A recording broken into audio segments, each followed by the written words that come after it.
hope to bring together a couple of thousands of first wave creators. Thousands. There are thousands of creators out there. There are virtual hundreds of thousands right now. Really? Yes. I pinch my finger and then pull them together. I can create a block now. And you can see that this is like abstract interaction. So we have the physical interaction, but we also have this abstract interaction, really taking advantage of all the things that your hands can do. Hello and welcome to this edition of Crossover. I'm Yi Shu in Beijing. Now, if you haven't heard the term virtual reality, then you are already behind in the developments of getting to know one of the most exciting areas in technology this decade. But you don't have to worry, because in today's episode, we are going to dive deep into VR and explore the possibilities of a whole new world. Today, I'm joined by my first group of guests. We have Alan Fu from UCC VR, Caleb Cruz from Leap Motion, and Jian Lanzhu from Youku Tudou. Welcome, the three of you, to Crossover. Thank you. Thank you. Thank you. Now, virtual reality, a year ago, I didn't even hear the term. I might have heard it here and there. I mean, this year in the news, you can't avoid seeing it, whether it's in regards to business or technology or even just, consumer behavior. So I'm just curious, the three of you, when does virtual reality become important to you, and become a part of what you do? For me, I've been looking at a 3D content development stage for a long time. And a couple of years ago, with the acquisition of Oculus, it showed to me that, well, for one thing, the screen, it's a wonderful factor. From the PC screen to the cell phone screen to having it all around us, having a screen of virtual reality. And so for me, that was a big factor for me. That from a content development point of view, content developers now have endless space for them to express. With the market going towards full steam towards virtual reality, with the investments heating up, to see the technology come along and maturing, well, that was a great thing to push me towards this field. Right. Absolutely. Well, I have been in San Francisco for a while, living there, and of course, a lot of this technology is developed there. And so, probably in about 2014, I started hearing about virtual reality more and more, and I kind of wanted to get a sense of, like, what is this? And so I remember the first time I put on a headset, it was in a lab at Stanford. And so I got to try it and was sort of just blown away from there, because I really felt like I put on the headset and I was transported into an entirely different place. And even though the technology was a little bit more rudimentary then, there was enough going on there where it just really makes you excited and really makes you rethink a lot of components of computing, but also how people interact with computers. And at the end of the day, I think that's what's most exciting about virtual reality. Yeah, my personal experience is I went to my friend's house. He's a director in Hollywood, and she showed me this virtual reality headsets, 2014. So it's like a river, I went to the river, I saw like all this, river falls down, and I went to the cliff of the mountain. I was like really scared. I was thinking like, wow, this, I never experienced that kind of thing before. And this is like, I just don't know how to describe that feeling. I mean, you guys probably have the same feeling, right? And so that was like the Oculus first, SK DK1, I think. Probably. Yeah, and later when I became an animation producer, on my last 2 jobs. So I started to want to use this virtual reality to, bring into our animation and create like entire different experience for our audience. Now, Alan, your company is called UCC VR. It means, what's the acronym stand for? Stands for Ultimate Creators Create Virtual Reality. With a new medium that comes on board, the creators want to come together. And of course, you can see a lot of Asia creators and the world developers are coming together and interacting with the Asia creators too. And so we announced recently with the Shanghai Media Group, SMG, and both of us are going to co-host this event on October 13 and 14 in Shanghai, where we hope to bring together a couple of thousands of first wave creators. Thousands. Thousands. There are thousands of creators out there There in are virtual hundreds reality. of thousands right now. Really? Yes. How many were there maybe 2 years ago? Last year, I did a quick math in China, for example. There's probably like less than 5,000 people that's full-time in this industry. Wow.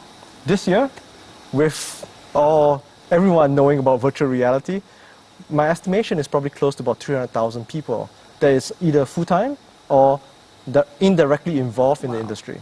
And with the community, that's how you get the power to grow, right? If you can share the knowledge and share the experience. We actually have a video clip of what UCC VR does. Let's take a look.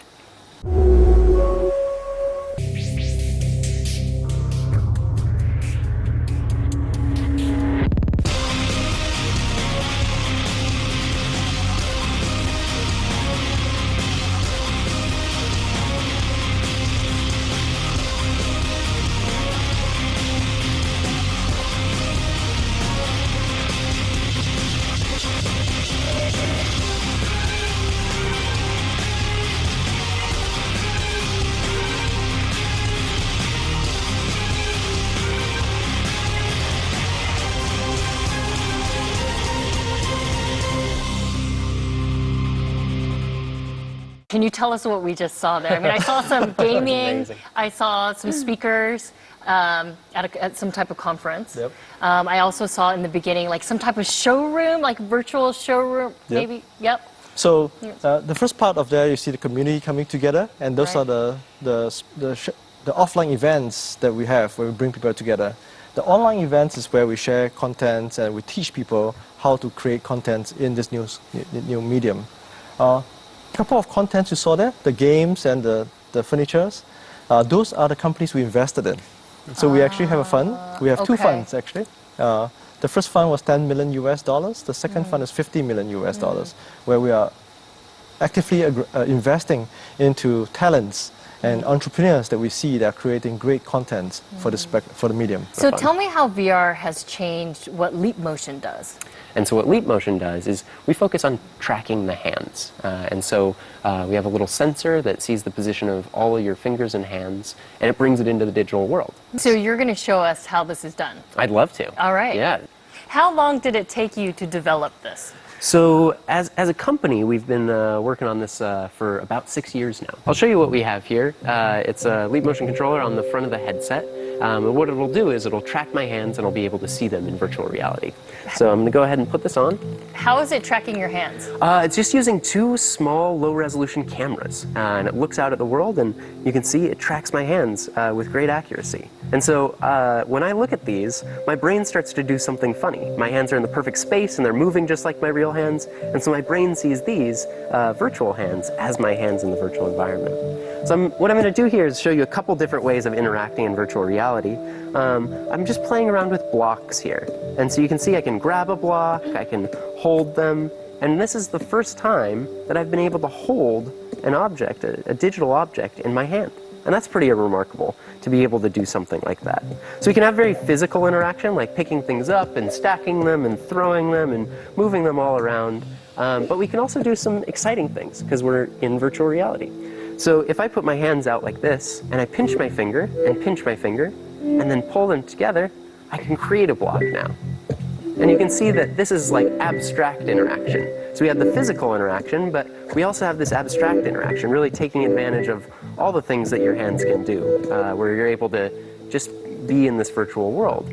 And it's fun to take a step back and realize the fact that right now I'm using a computer, but it doesn't really look like I'm using a computer, and it doesn't feel like I'm using a computer to me. I'm just a person in this virtual space.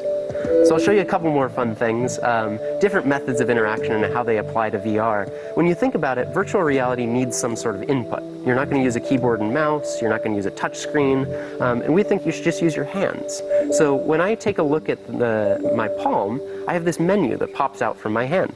And we call that a virtual wearable interface. And if I push these buttons, I can make some different shapes.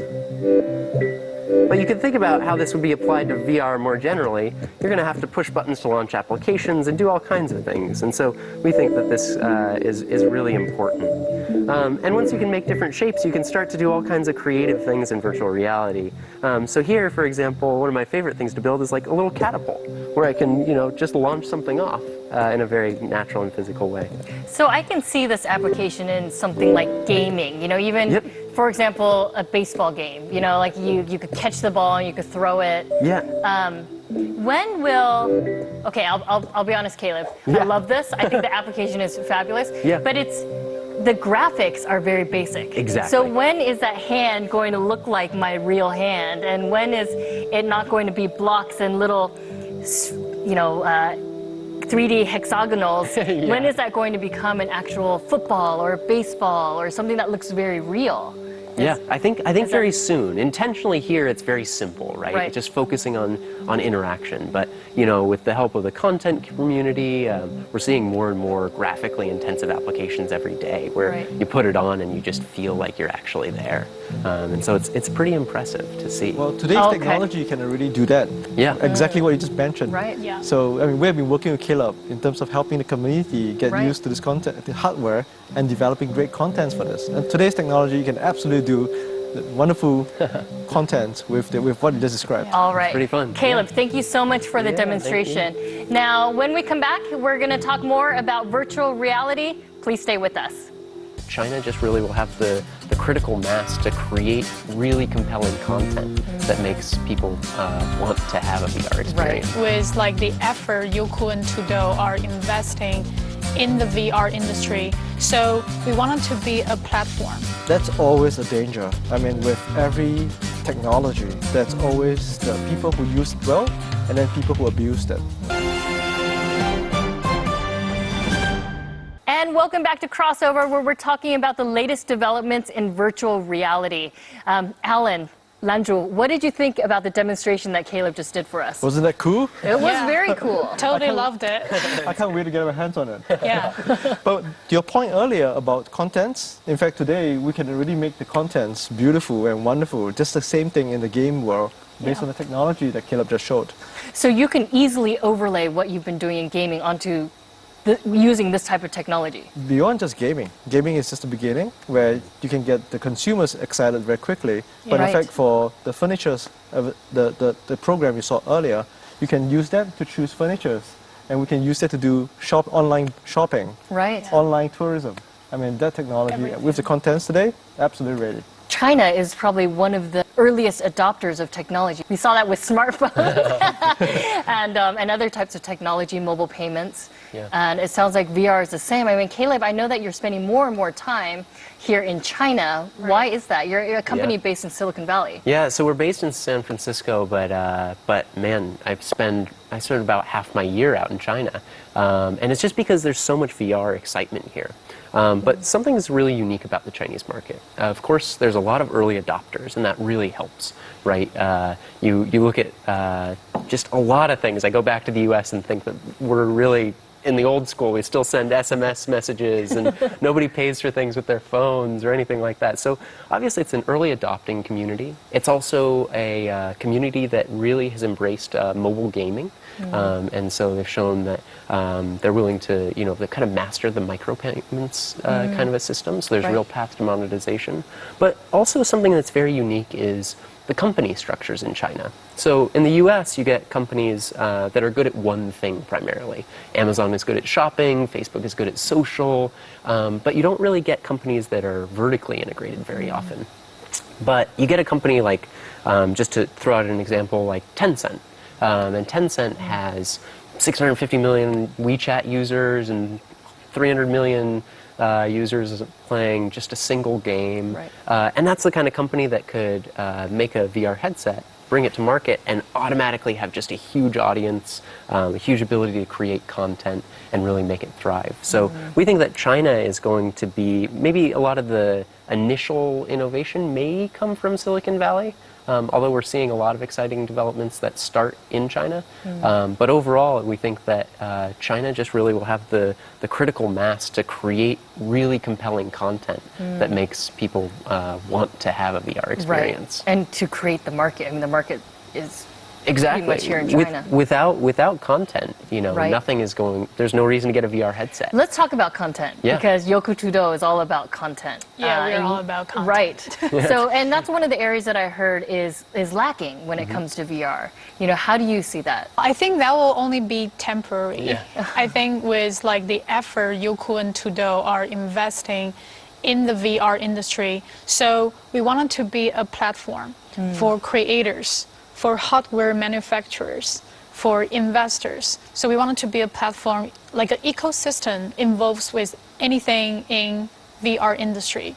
So we have the program to help the content providers, help them to create really good content in the content distribution market. We wanted to be the biggest platform, the same year next year. We wanted to reach 30 million users. Let's take a look at what Yoku Tudo is doing in the area of VR.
Quite powerful. Ooh. Wow. Yeah. So what type of projects or productions are you looking for? What type of productions would you invest in? If I could say, I think every good content we wanted to be on our platform. Because right now we have talk shows, and we have tourist programs, we have CG animation, stories, that kind of little feature film, that kind of content. So as a platform, we welcome We support any good content. Any good content. Now, something very interesting happened in this year's China's Gaokao, which is the college examination. And this just tells you, it just reflects how big VR is in China.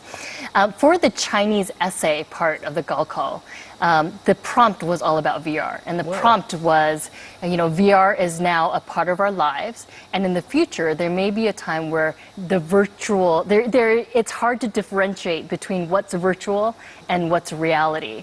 And the question was, how would you accept this? Or would you want to distance yourself from it? So now it's time for the three of you guys to, to be tested. How would you answer that question? Ooh. I like that question. I want to read those essays. Caleb, you're first. Boy, All right. I think that VR is going to really have a profound impact because that future that essay prompt is describing is actually really close, where you've got digital objects and you've got physical objects, and you don't really distinguish between the two. You've got one that's made of atoms and one that's made of bits and bytes, but they're just in the real world. And I think the thing that I'm most excited about is this aspect that kind of back to that core idea of technology making us better. Well, this kind of technology is something where I can now, hold quantum particles in my hands, or I can smash galaxies together and see how they collide. And I can build up this intuitive understanding about how these complex systems work. And so we'll just grow into this future where we have this really intuitive understanding of things that we couldn't really even dream of right now. As a father, how would you weigh, this danger of maybe a generation of children who won't be able to distinguish between what's virtual and what's real? That's always a danger. I mean, with every technology, that's always the people who use it well and then people who abuse it. And so that's something that we always have to look out for as a human culture. But at the same time, I believe, my general guidance is that hopefully one day, we all have 24 hours on hand. Minus the 8 hours of sleep, we have 16 hours left. So out of that 16 hours, I'm hoping that we spend less than 8 hours or less in the virtual world, and then the other 8 hours stay real in this physical world that we lived in. Well, if we can, as all together, if we can keep them balanced well, where we spend a sufficient amount of time in the real world and the virtual world. I'm hoping that with policies and with guidance and with, I'm sure once this becomes a more broad-based medium, there will be much more policy in place to regulate this industry. I want to thank the three of you for being here and sharing with us today. Thanks for Thank having you. us. Thank you. And after this short break, I'm going to be joined by two new guests who will be talking more about virtual reality. Please stay tuned. This is a goggle. It's based on the Google Cardboards, which is probably the cheapest and the easiest form you can access to VR contents. Like the living heart. We actually can digitalize the heart from all the dimensions. We did it just because we're in the travel industry, and we thought this is a great technology to help us to promote our travel products and help our customers. And welcome back to Crossover. I'm joined by two new guests whose companies are now investing in virtual reality to enhance their product and service offering. Alex Wang from Xanadu, welcome to Crossover. Thanks for having me. And Zhang Ying, who's the managing director of Dassault Systems, welcome. Thank you very much. Now, I know both of your companies existed before virtual reality has popped this year. Yeah. Tell me about how your company has decided or why they've decided to invest heavily in virtual reality. Yeah, actually, Xanadu is we're an online high-end travel company, and probably around August last year, and our partners had the first-hand experience with a virtual reality, and being in travel business, just intuitively we felt this is a technology that's really perfect for travel industry. And before we use photos, we use text, we use video contents. And you've developed this? Yeah, You're it's like making these? Yeah, like now, What is this? this is a goggle. This is it's based on the Google Cardboards, which is probably the cheapest and the easiest form you can access to VR contents. All you need to do is just get one of these and put your cell phone in there and start watching. Will I get dizzy if I watch one too long? See, like now, it all depends on the contents, the quality of the contents. If you have a really high quality contents, so And you've won some awards with your content that you've produced. And that's quite amazing for a company that originally did not intend to go into something like VR. Let's take a look at one of your virtual reality videos. Traveling is all about the experience, and virtual reality is the closest you can get to traveling without moving. We were thinking of how to bring these experiences to our customers and fans even before they go on a journey. Virtual reality allows you to be present inside a new environment, to be inside a story or to literally be the story. We brought together a team of award-winning film professionals with the idea to create stunning virtual reality experiences for the world's most amazing destinations. When you shoot in 360, you really need to understand how to bring the scenes to life, how to make them really interesting. No matter kids, adults or seniors, virtual reality is opening everyone's mind. It can take everyone on an incredible journey. Take everyone on an incredible journey. Now, I actually want to go to Zhang Ying because this is the first time that you've met somebody from Xanadu, and you've seen the Xanadu VR concept. And, Dassault is a 3D platform. What do you think about this application in travel? We are the 3D experience platform company. Right. So the experience makes a lot of sense. We believe today the technology brings us to the age of the experience. So everything in different life or in different world, the experience is the most important, make a lot of sense. If the people can touch, can smell, can sense everything, then it can really bring you to a virtual world, connect to the real world. So in terms of what we discussed about this industry, it's make a lot of sense. The technology can enhance it a lot. Dassault has been in existence for over 30 years. Yeah. And how has this new development in virtual reality created an opportunity for your company? Today, the virtual reality actually developed to the age can really enhance industry from car industry, aerospace industry, life science, from all angles. We have a 12 industry experience. So those are virtual reality can take all those content, uplift it to virtual reality, bring the virtual world, connect to the real world. For example, Dassault System, we have our car industry. You can actually use the virtual reality to have a brand new car announcement. You could bring the car showroom into somebody's living room, right? Exactly. Essentially, and just like what you're bringing the resort into my own living room. Yes. Let's take a look at what Dassault is doing for the automobile industry.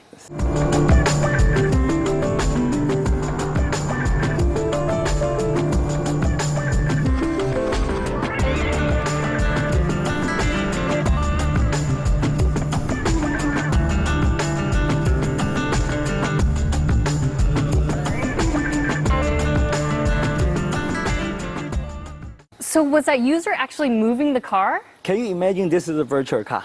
Right. Yeah? Wow. And you can imagine it's everything is virtual. Right. But it's 100% similar to those real world car. We actually built a twin. So the twin, a new car with the virtual, everything digitalized, Right. and the real car. Right. So the people can really imagine the experience something it's virtual. Did you expect that VR would become so hot? No, that's definitely not. We did it just because we're in the travel industry, and we felt this is a great technology to help us to promote our travel products and Right. help our customers. No, we did not foresee how hot and how it get and how quickly it got. Get to the point. You're Yeah. nodding your head. Same thing. Did your company have an idea that this was going to be the future? Definitely. It's not only changed the business model, but also it changed the life of the people. Actually, like the living heart. We actually can digitalize the heart from all the dimension, Right. so that the people and the hospital and the patient can really benefit from that. Right. And the people can actually to have the database and learn from those database how we can take care of all those patients. Right. Right. Right. I know the Living Heart Project is a very important project for Dassault in healthcare. Yes. And it's actually will enable doctors and patients to simulate individual's heart and see how a solution or some sort of treatment would affect Exactly. that heart, exactly. right? Yeah. It's really amazing what medical technology can do with 3D modeling and with virtual reality. Let's take a look at that clip. We used our 3D technology to create immersive 3D environments, and we've built two scenarios. One which is a virtual operating room, which allows you to see how a surgeon could be looking at a patient on a table. You can investigate surgical procedures in real time. The second scenario is really a deep dive investigation into the heart itself, and that's where the interesting part comes. When they're in that heart, it's beating and the sounds are going, everyone has the same reaction, where it takes them to a place where they said, wow, this is really powerful. I can really feel how this can make a difference. That's incredible. You can actually immerse yourself in your own heart. I know. Yeah, Wow. you see not only so-called virtual heart, but a living heart. Right. Yeah. In the last segment, and in actually the last episode that we had talking about virtual reality, we were talking about how it's still very early stage. And a lot of these companies are not profitable yet. Of course, your companies existed before VR, so you are not relying only on VR for revenue. But how do you see this, in terms of the business modeling when it comes to your VR product? You're still a startup company. Are you still in investment mode? Or are you a profitable company? We're definitely making some expansion right now. So Okay. it also requires some additional investments. But what we're trying to do is really now just actually do generate revenues, Right. and that start more and more be able to cover our investment now. Sure. And so in foreseeable futures, and we really want to turn this into some a profitable business. Not just some lofty kind of concept. Yes. Yeah, so Yes. I think that's not what we will. You have to be able do. to monetize it to Yeah, be able to exactly. survive. And they have to do that Yes. early. Yes. Yeah. Now, Zhang Yi, you said before that there are 12 different industries Yeah. that you work in. We saw an application in the automotive industry, which really seemed like what Alex is doing in terms of providing an experience to the consumer. Yeah. The Living Heart Project, on the other hand, is more of a tool for people in the industry, for doctors and for surgeons. Now, I know that you work in the healthcare, in the Living Heart Project. You've been working with one of Chinese leading heart hospitals, Yeah. Which is Fuwai. How do you work with these doctors and surgeons? Okay. From a big picture, virtual reality today is not something the investment stage to Dassault system.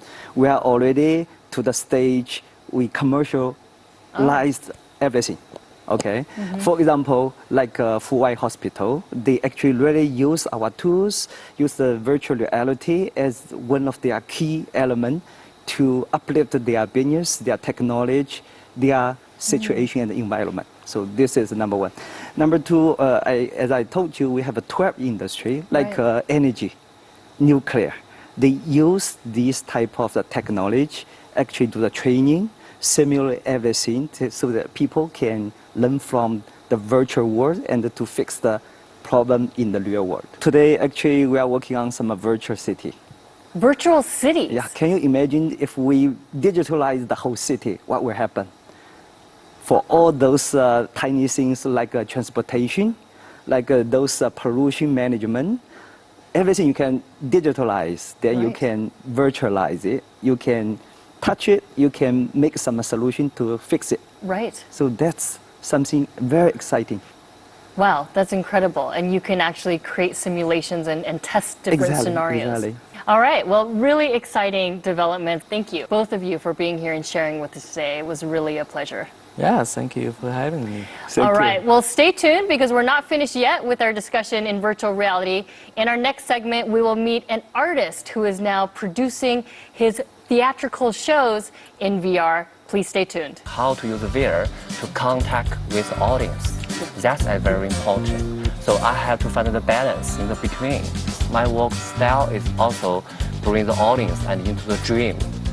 I think the VR can help me. Welcome back to Crossover, and now I'm joined by one of China's foremost contemporary dance artists, Zhao Liang, and his VR producer, Qian Yanjun. Welcome to Crossover. Thank you.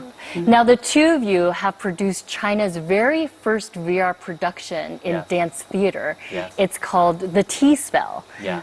Shall we take a look first? Yeah. All right, take a look at the clip.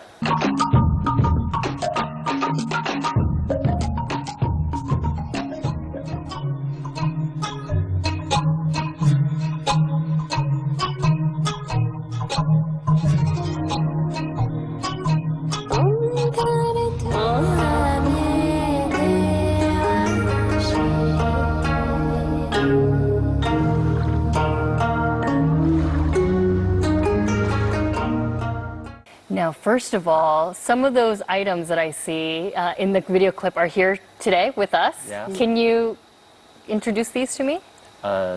This is a ancient teapot seat. It's from a temple.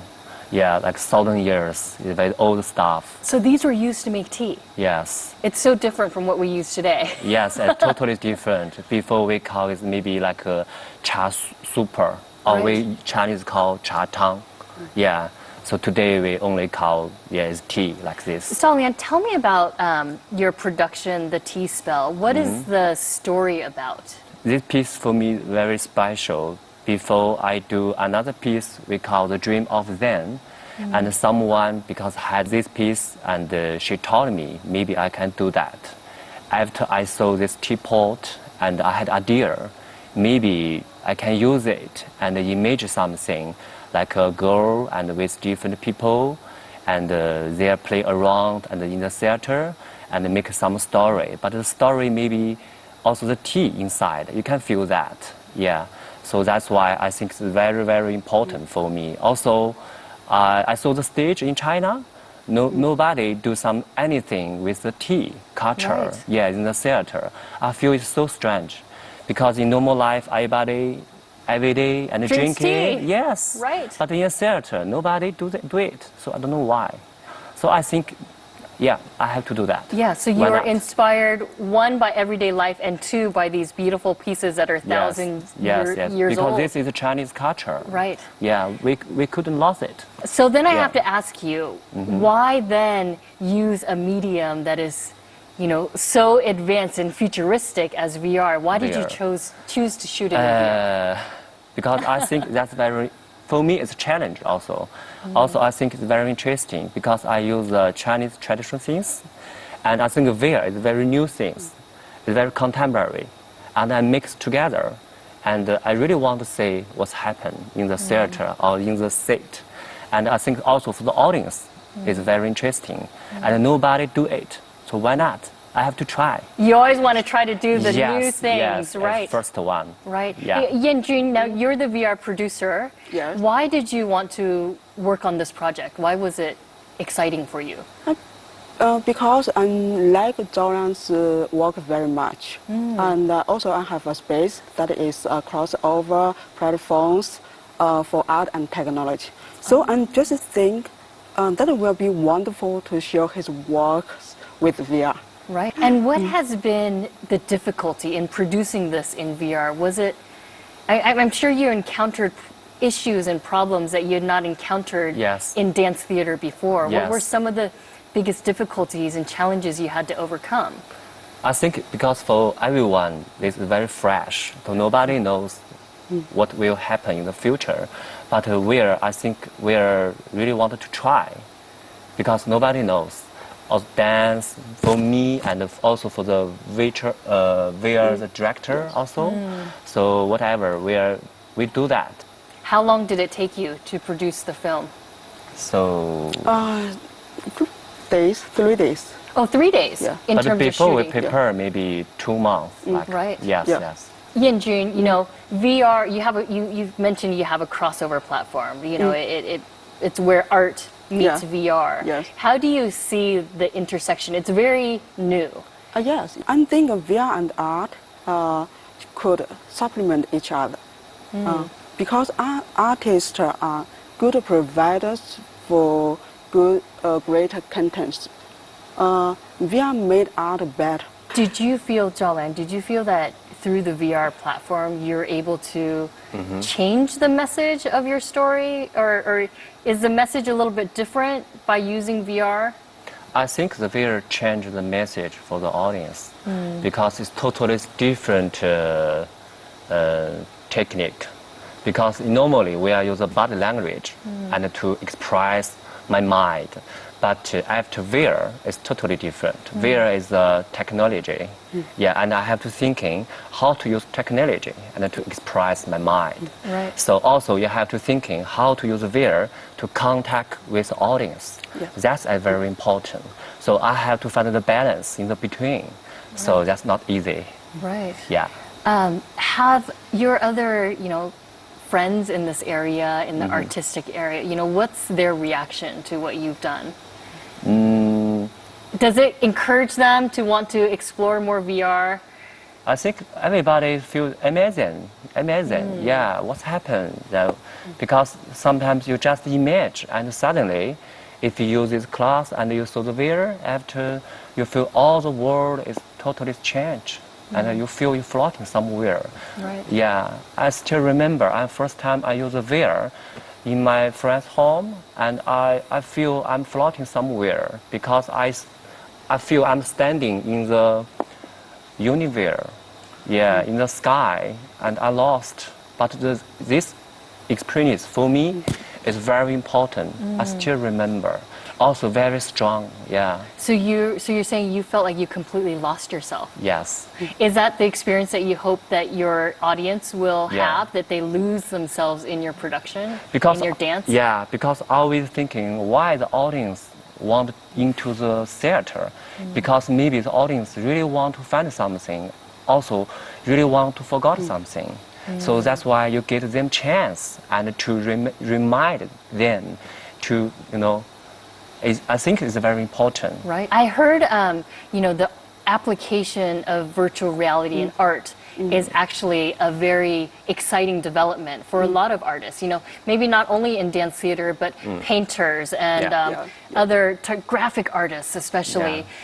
Google has created something called Tilt Brush. Have you seen that? Google's Tilt Brush. Did you see that? Maybe, Jian has probably definitely seen it. Let's take a look at that video. Okay.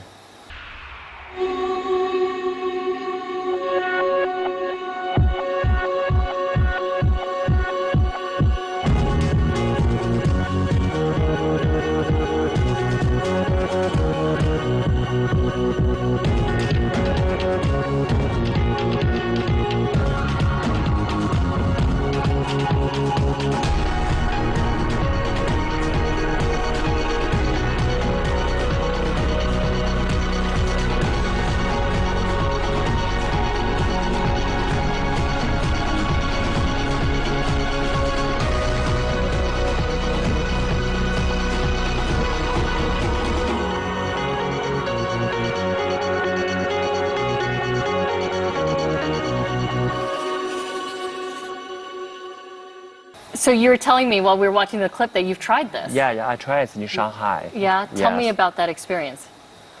I think it's very strong energy.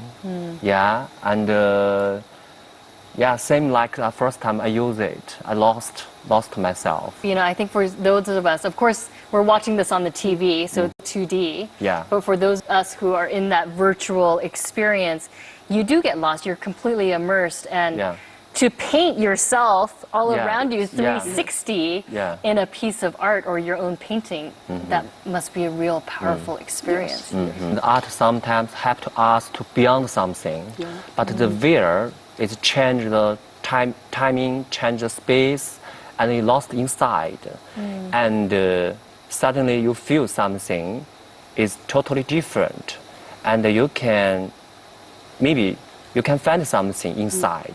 I think this is very important for VR, because VR bring us to the different image space, like a magic space. This is one of China's first VR productions in the area of art. Will you do more? Yeah, I think so. Yes? Do you have plans to do more?